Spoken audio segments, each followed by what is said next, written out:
So hello Leon, it's lovely to see you here in your personal workshop out on the plots here, not too far from Kitty Hawk. Tell me Leon, when did you do your pilot's license and where? Well, right here where I live, they flew microlights over my place 30 odd years ago, and I found them operating from Rhino Park, and that's where I went and quickly signed up and started learning to fly microlights. In those days, 2-axis microlights. They only had rudder elevator control with high dihedral, and so that's where I started back in 1986 or 7, I think. And then you progressed to do a private pilot's license. Where did you do that? Right, so after flying a number of microlights, becoming an instructor, training other folks, getting a bit bored of that, I discovered the KISS TR2 composite aeroplane, and I really wanted one. And somehow I got one, and of course then it needed to upgrade to a PPL. And my good friend Bert helped me there. He was an instructor at Wonderboom, and I then moved up to the PPL from there. That's marvelous. And I understand when you were at school, you were at Voortrekker Hoogte, almost next to Swartkops, and your dad was in the military. So tell me a bit about that. Well, growing up in Vella and Voortrekker Hoogte High School, as you say, next to Swartkops, with the circuit directly over our head, aeroplanes fascinated me, and I've always wanted to find out how these things work and why do they make so much noise and why do they sound like they're going to stop the engine every time they fly over you. But obviously that's where it started, and my dad wanted to be a pilot. He ended up in the army, not in the Air Force, but he encouraged me to go and investigate, and so that's where the interest started. And then we started building model aeroplanes, and from there on I've always wanted to fly until I ended up here where the microlights flew over and discovered where they operate from. So only then could I start flying. And what got you into kit building and when? Maybe it's a simple answer.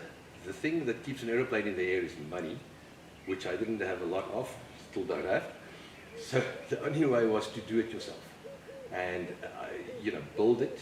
You can do it for much better than buying an aeroplane, and it's fun. It's part of my engineering background. It stimulated the whole process of thinking about these airplanes, thinking how they work, and then trying to buy the best parts at the best price for the best job that you could do. And how long have you been an EAA member? I think it's about 30 odd years. I've had my pilot's license for 32 years. Shortly after getting it with the KISS, I joined the EAA as it was appropriate and fun and great as well. So yeah, for about 3 decades now, everything's been happening in the aviation for me. And Leon, how long have you been in at this plot where you live and you build aeroplanes in your workshop here? Yeah, well that's when it about started, since about 1990. So it's 32 years now here, and building airplanes here, where I also built a little runway and a little hangar, where I keep a microlight to buzz around the area. Going to Kitty Hawk from here is 20 odd minutes by road, but it's only 3 minutes by microlight. How many kits have you built here? This Murphy Maverick behind us will be kit number 8. The Lancer ES was number 7. And before that was the KISS and the pits I used to have, and some microlights before. The Lancer ES is number 7. And you've also built some pits, or you're about to rebuild the pits? Yeah, I bought a pits that was already built from Peter Lestucci, but it didn't fit together so well during the rebuild process that previous people before me did. And so I think this airplane became a little orphan. Nobody wanted it, but eventually I got it at the right price, and I figured out how to make it fit together properly. It was a uniform Zulu, which I then flew later in the aerobatic contests for a while. And uniform Zulu is a Pitts what? Pitts S1S. S1S. With a semi-symmetrical airfoil wing. Yes. And then talk about the microlights. You've been busy with microlights for many, many years. I understand you had a Flight Star Fighter. Please explain what this is. It's a lovely little conventional 3-axis aeroplane, single seat, beautifully designed and built. I forget who imported some kits, but I ended up buying one from a friend. Strangely enough, the same friend that I bought this from, we'll get to later. So it's a microlight, but it's covered with fabric, so it's very smooth and slick, and it actually achieves about 85 miles an hour with the Rotex 503 at 52 horsepower. And it operates in and out of my short little runway here of 250 meters. Yes, I was coming to that. You've got a little runway. Do you keep that mode with that little foul yardie that I see out there under the trees? Yeah, and the two kudos and many hours, of course, all to keep this place going. As being a one-man show here, yeah, I need some mechanized assistance, if you like. The next was a basic 4000. What is that? It was based on the MX Quicksilver from America that a local person, Fani van Rensburg, started building. Late 70s he started building these, and that's the one that I started flying on at Rhino Park. He was based there, and he had a factory nearby here, and it was a, like I said, two-seater, two-axis little microlight that only flew at 35 miles an hour. The throttle could have easily been marked land and fly, because that's all it does. If you open the throttle, you fly. If you close it, you land. You followed that with a Quicksilver MXL. Correct. That was a little bit upmarket from that. It had ailerons, full 3-axis, and it was semi-aerobatic. It was quite light, also single-seater, but it probably was the most fun aeroplane I've ever owned. It could fly a circuit in a rugby field circumference, you know, and it could land there and take off there from, and yet you would still get about 65 miles an hour out of this thing. With a Rotex 337, I think it was, 32 horsepower. 32 horsepower. Yeah. Then you migrated then onto a Quicksilver MX Super. Correct. That was the aeroplane, because this thing could do aerobatics. And so I had a few flights in one, and many years later I managed to obtain that aeroplane, and I rebuilt it, and I flew it for a while. But that was after flying the pits. So of course, the image that you have in your brain of, from microlights I can fly aerobatics, and eventually ended up flying the pits. And then back to the aerobatic microlight, you know, no, it was too docile. That's lovely. And then most of your aircraft that you still have and you're still working on are based at Kitty Hawk. How long does it take you from your plot here to get to Kitty Hawk in a motor car and then in the aeroplane? Being out of town, it's a bit of a roundabout way, so it's about 20 to 25 minutes drive from here, especially with some roads not being all that well maintained. But from here to Kitty Hawk is 3 minutes and 33 seconds with the micro. That's amazing. So I'm, of course, familiar with your Lancer, and your Lancer has graced the front cover of African Pilot some many years ago when we were still printing. And I'm very familiar with that beautiful aeroplane which you bring to all the events, including the rallies which you participate in quite a lot. Tell me how the Lancer, how you got into the Lancer and how you built it. And you built it here in this workshop. Correct. I actually built the workshop to build the Lancer in, because it was a bigger airplane than the ones I previously built. So during the Red Bull Air Race with Glendale in San Diego, I saw an advert for a Lancer ES kit in the area. I never got to see the kit, but that was the intention. But when I got back to South Africa after that particular race, I contacted the owner, and he told me that he had not built anything yet. And that was the key for me, because to buy a project, you generally end up having to backstep to correct errors that the previous builder had made. And sometimes that is the reason why he gets rid of this project, because he had made fatal mistakes that had to be corrected at cost and time. But this kit was, if you can call it, a virgin kit. So I immediately took it and had it shipped here to South Africa and started building the workshop in the meantime to build that particular airplane right here. And that aeroplane now lives at Kitty Hawk. Correct. And what engine have you got in that Lancer? That'll be Lycoming IO 540 300 horsepower, which I was lucky to obtain from AMO at Wonderboom, which had come out of a November registered aircraft, and it couldn't be reinstalled into South African registered aircraft unless an American AMP signed it up. But during the Red Bull Air Race, I had to get an AMP certificate. That's the Airframe and Power Plant certificate in America from the FAA, which enabled me to sign that engine out on behalf of the rebuilder. But he had two of them because they came out of an Aero style which had wheels up. And so I ended up with that engine, which I'm glad, because the Lancer series of aircraft, the four-seaters, generally prefer the Continental IO550. But I know the Lycomings very well, and I've built a number of them. And I thought, no, I would like to have the Lycoming in there. So that's how that ended up.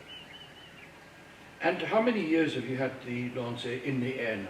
Yeah, it flew first time in 2014. That's right. So that's already about 250 hours total time on it, which doesn't sound a lot in this time, but remember, the Lancer gets you to Margate in 2 hours. So you go far, but you don't build up many hours. And your fuel consumption in the cruise? It's a nice 1 liter per minute, you know, so yeah, whatever that is, gallons per hour. All my stuff is in metric form, so it's 1 liter per minute, 25 rand a minute, but at least you cover ground quite a lot in that 1 minute. It's amazing the price of Afgas from then to now. It's now at Kitty Hawk, is it now 25 rand a litre? To tell the truth, Athol, I don't know exactly the price because I don't look at the numbers when I sign the invoice, because that'll spoil my day. So you're going to buy it anyway. So what does it matter what it costs? That's my philosophy here. Just put it in, sign and fly. That's a very interesting philosophy. Thank you for that and sharing that with our readers. Now the Murphy Maverick, this is the aeroplane that's standing right here behind us. Very interesting airplane. Let's start right at the beginning. Where did the Murphy Maverick originate from? As I understand, Darryl Murphy from Murphy Air in Canada is a renowned aircraft designer. I understand he was part of the design team of the Beaver de Havilland. Mm-hmm. This must go back many, many years. I don't know how long. But I believe Murphy Air has got a number of kit aircraft, of which the Murphy Maverick is the lightest one that he has designed. I think he targeted it for the microlight category or the ultralight category. So this is in that category, or in our case here, the light sport category. Light sport category. Yeah. And you've got a Rotax 912 80 horsepower engine up front. Let's hear a little bit about that. And yeah, the airframe was primarily designed to have at sea level operations a Rotax 503, lightweight engine, but it's a two-stroke, and it makes a funny noise, as you know. And it could also take the Rotax 582, but I opted for the four-stroke, the 912, which is similar weight to the Joubert engine, which many of these Murphy Mavericks have. So I found this engine. There was an airplane at Kitty Hawk standing in a hangar for many, many years, which had this engine in there. And I wanted to buy it from the owner, but for about 15 years he refused to sell it to me, and eventually he agreed. So I bought that airframe, and I obviously harvested the engine from it and some other stuff. now, does that hangar at Kitty Hawk, does that still belong to that owner, or does it belong to you now? No, that was in a different hangar. I still have two hangars at Kitty Hawk, two adjacent hangars where I keep the Lancer ES, and then later on, hopefully, when the other projects get finished, they can occupy the rest of that space. Kitty Hawk's a lovely airfield. I really enjoy it, and obviously you do too. You have to actually be an owner member there, don't you? Yeah, many people obviously let out hangars to other people that are not owners, but yes, it's a sectional title. Sectional title. So you buy your own hangar, just like you would own a flat in a block of flats. Yeah. Wonderful. Now, let's get specific about this airplane. It's mainly all metal. And then what else? What are the other components? Yeah. It's a standard all-metal construction fuselage, and the main wings have got the D-section metal, similar to a Cessna 150, you know, but using fabric for the trailing edge and the ailerons obviously makes it lighter, and then the tail feathers, they are also tube and fabric, which makes it lighter again, and then of course you need some bracing cables to get the structural strength that's required. And so the tail's also all fabric. Correct. And I understand you've done a lot of modifications away from the original plans. Please go through some of those with me. Okay. Trim tab servo weighs 130 grams. It's a robotic servo, and I've tested it for the loads, and it's a far cheaper and lighter solution than generally done.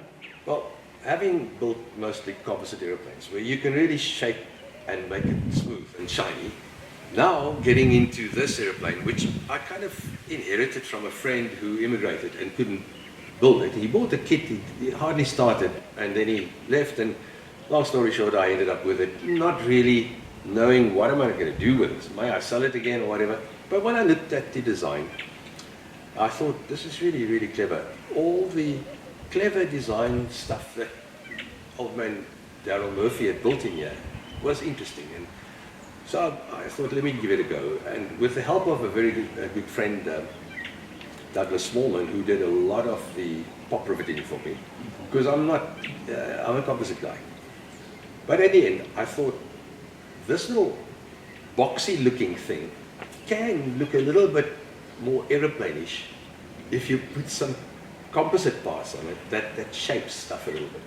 So I've made about 30 parts that fits on this aeroplane for mainly for that purpose, but then also some functional purposes. Having built a number of aeroplanes, something that has been evident throughout all of them is that cockpit space is important. So I endeavor not to box in and lose volumetric space, even if it's not directly usable to the occupants, but space in a tiny cockpit is nice to have. Hence, keeping everything clean and tidy, keeping the number of fuel lines and brake fluid lines and cabling out of the way of people's occupant space. That was kind of the idea here, keeping the instrument cluster simple and all in one place, minimize pilot workload. Also keep in mind that they are going to need servicing. You need to access them easily, hence the drop-down separate panels I have here. Lightweight floorboards, you know, you can always make things look nice, but then they cost you weight. So, you know, to try and build something light, this is as light as it can be. It's just foam with a layer of carbon, and it's strong, tested strong enough for all the feet wear and tear loads that it might encounter. Very conventional control system, all cables, aileron cables, push-pull cables, as well as elevator, and then a standard rudder cable configuration there. Little space for, you know, sunglasses and cell phones and so on. A bit of navigation over here, always makes workload again a bit easier. And then more or less a standard panel with prefabricated printed decals so that it doesn't wear off and start flaking after, you know, some years. So primarily of importance, keep as much volume available, space volume to the occupants, keep all your systems easily accessible for servicing and maintenance, and keep all the instruments grouped for most practical flying experience. How many rivets came with the kit? I thought it was a box that was probably the heaviest part of the kit, probably about J's size, so deep, with somewhere in the region of 7,000 rivets in there. These are aviation grade pop rivets. They're not blind rivets. You don't need the rivet hammer, and so you just use a standard pop rivet tool. So it goes quicker, but 7,000 rivets, boy oh boy. I'm glad Douglas did most of it. And then, of course, when do you expect this Murphy to fly? So CAA changed the rules, you know, I think we can call them tea time rules, because they keep on changing. And every time I want to finally submit for the Approving Flight Authority, there's a new requirement or a new condition or something. And I could have done it already a year ago, but I'm expecting to do it in the next few months now, maybe with the help of somebody like Richard Nicholson or Pierre van der Walt, who's doing these things quite regularly. Who understands the business. The dealings with CAA, yes. Dealings with CAA. But you've had dealings with them in the past. Indeed, but that seemed to have, it's not the same anymore. It used to be clear-cut. Their requirements are published, and you follow them, and if you follow them correctly, that's it, rubber stamp. But now, there are delays. There are, I don't want to say, it seems that there are not enough competency there, but it seems to be the case. Maybe you can edit that out later. But yeah. I think, let's just say they're challenged. Oh yeah, that's a great way of putting it. Yes, you must have seen the many articles I've written about the CAA and the various issues about incompetence. Yeah. Indeed so. Now, once she's complete and you've done the proving flight and all the rest of it, well, let's talk about the proving flight, because you'll actually have to base this aeroplane at Kitty Hawk, I assume. Well, there are no particular directives as to where the base is, but that there has to be one, that's the directive. And there's a distance limit that you may fly from that base during the proving flight period. Yes. Now, the proving flight period is a very valuable thing.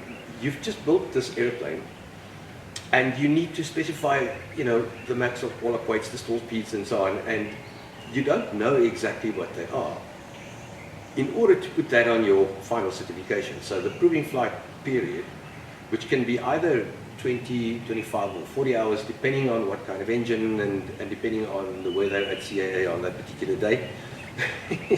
Or whether it's tea time or coffee time. No, right. So, yeah, I believe this might require a 40-hour proving flight period. So if you choose the base correctly, where you can at least fly to other airfields whilst you're building up these 40 hours, it'll be mighty boring.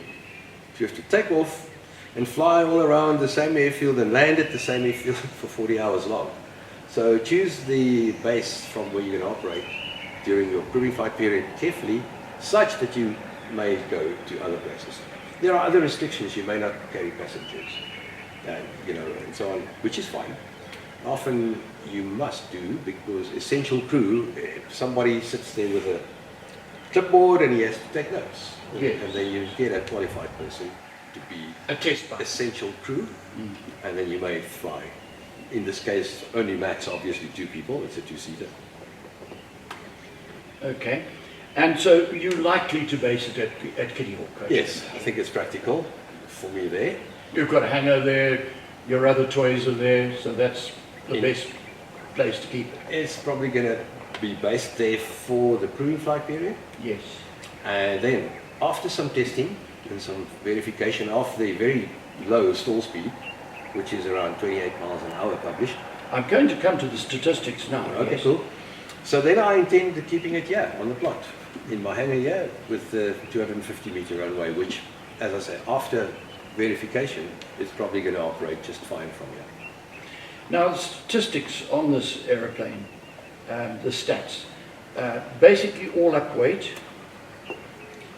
As I said, Darryl Murphy's design acumen is clear. This aeroplane with the Rotex 902 in it is only 263 kilogram empty. Kilogram empty. Correct. And it will be 480 max all up. And 480 max all up. Yeah, so that doesn't give you much payload, but it is a light sport aircraft. So, Yes. and it's intended for, you know, low and slow. No. And your cruising speed? The published cruising speed with the Joubert engine is around 80 miles an hour. Yeah. With my bit of extra fairing and very carefully designed cowling. I'm hoping that there will be a little bit less drag, and maybe I'll get 85 or 90 miles an hour. you know, that'll do well. But that's definitely not the goal here. The Lancer ES is to get from A to B.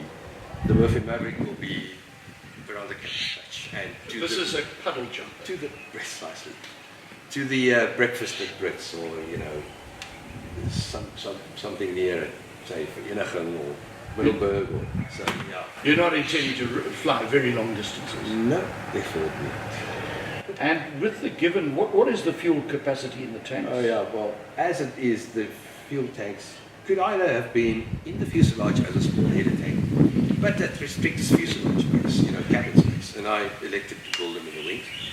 And so it ended up having 120 liters fuel capacity, which at say 10, 15 liters an hour will give you an awful long time in the air. But that's not the idea. The idea is to fly someplace and can be able to fly back without having to look for fuel, since we're going to use normal car fuel. I was going to say that will be MoGas. Yeah. Okay, normal car fuel. And just give me a little bit of an idea of what is the wingspan? Hey, I'm not too sure exactly to the centimeter, but it's about 10 meters. 10 meters. It's typically sized like a Cessna 150. Okay, and the nose to tail? Yeah, 7.5 meters. It's quite a longish tail dragger, so we expect it to be quite mellow and mild. And the inside cabin space, as I say, is typically the same as a Cessna 150, side by side. A little bit of a baggage area behind it. But there's a little bit more space. Because of the slightly heavier engine, which I had to get approval from Darryl Murphy to put it in, I calculated beforehand that we will be nose heavy, so I elected to build in some additional baffling and bulkheads, which allowed extra space for, say, those two little cubby holes at the back we will look at just now. Yes. All right, having the slightly heavier engine meant that I have to very carefully consider all the center of gravity conditions here, and I realized I would need a little bit of weight, you know, near the rear of the aircraft, and therefore moved the battery there. And having calculated that, I realized that's still not enough. So I've afforded this bulkhead over here to also act as a useful feature in the aircraft. And that included these two little cubbyholes here. As you all know, we got to fly around tie downs and a lot of books and some emergency equipment and so on. So, and there was no other space really in this aircraft. So this made this convenient to create some stowage space over there. Yeah, place some baggage over here. And yet again also keep everything easily accessible for inspection. So, you know, just a clip off with a torch, you can have a good look in there and see if anything is untoward. Another thing that's always a bit of a hassle once you get into the aircraft is to get hold of the safety belts. So I've made these little hangers here just to simply get them and easily deploy them and easily place them back in the stowage space again. Always difficult to have to dig out the belts under your bottom once you've been seated. Yeah, that's about what I can say about this. I think another idea here, having the headset plug-in sockets behind you means that the cables also dangle from behind to your ears over here, which is usually a bit better than having to deal with them coming from the front across your lap, across your body. Always a problem when you're using a different engine in an airframe. How do you know exactly where the best position for that engine CG would be in order to make sure that the empty CG is going to be correct? And I've been lucky so far. The Lancer also required that exercise because the Lycoming is slightly heavier than the Continental. So I'd also had to rebuild my own engine mount similar to this to put the engine at the right place. And it's a lot of calculation, which seems to work out, but there's a bit of thumb sucking involved as well. So we're going to have a look at the engine now too. So in order to fit the 912, slightly heavier than the more often used Joubert for this aeroplane in here, I had to move the engine back rearwards as far as I could to make sure the CG stays correct. And that posed some other challenges, and that is to get the airflow through the oil cooler and through the coolant radiator without hanging them outside of the airframe. So I had to design the cowl in such a manner that it obviously has enough space for all of this and be as aerodynamic as possible. So the angle that this fuselage makes is continued through to the cowl tip, which means I've got the least drag. But that meant also I've got less space. So the only way that I could fit the oil can was to fabricate my own oil can that fits in behind the engine mount here. So it's a composite oil can, tested and temperatured for the proper operation. And the radiators I pressure feed with cold air by integrating a ducting system in the bottom cowl, which we can have a look at just now. So yeah, in the end the CG worked out fine. The spacing is tight, but everything is in and accessible and serviceable, even having had to modify the exhaust system, once again to fit into the tight space, and also make sure I have enough airflow across the engine for cooling the electronics and not having stagnant air buildup, temperature buildup here, plus the proper pressure feeds to cool the radiators. Once you've completed this little baby, what next? You might have seen behind us there's a Lancer 360, which is the 2-seat retract version. I've got a great engine, which a friend on the Red Bull Airways built for me in the States. It makes more power for the same weight. I've got a good propeller, so that Lancer 360 will be the next project that I would like to finish. And then, of course, going back to my aerobatic period, which I thoroughly enjoyed and wouldn't mind doing again. There's a little Pitts S1D standing around, which is also begging to be finished. Fortunately, already also engine propeller available for that. And so I'll get into that, yeah, as time allows. When do you have time to conduct your normal business with all these projects that you have on the go? I think that's an important question for home builders. You have to have the project close to you. The travel time between where you are and where you want to go, it's basically wasted time. You want to have direct access, or the closest access you can, when doing a project like this. And so for me, my office being right next door, my house being right next door, my workshop being right here, it's not difficult to time multiplex available time to its most efficient manner. Yes. And that's how I think I kind of achieve that, is by walking 15 meters, 10 seconds from workplace to toy box place and to eat and sleep place. Yes. So it kind of works for you. It does, definitely. So you've got many years ahead of you with build projects that you're going to get into. Well, 30 odd years in aviation, there's definitely less of that left, being 63 shortly. So yeah, a number of years, a lot of projects to do, looking forward to them, and definitely going to do them.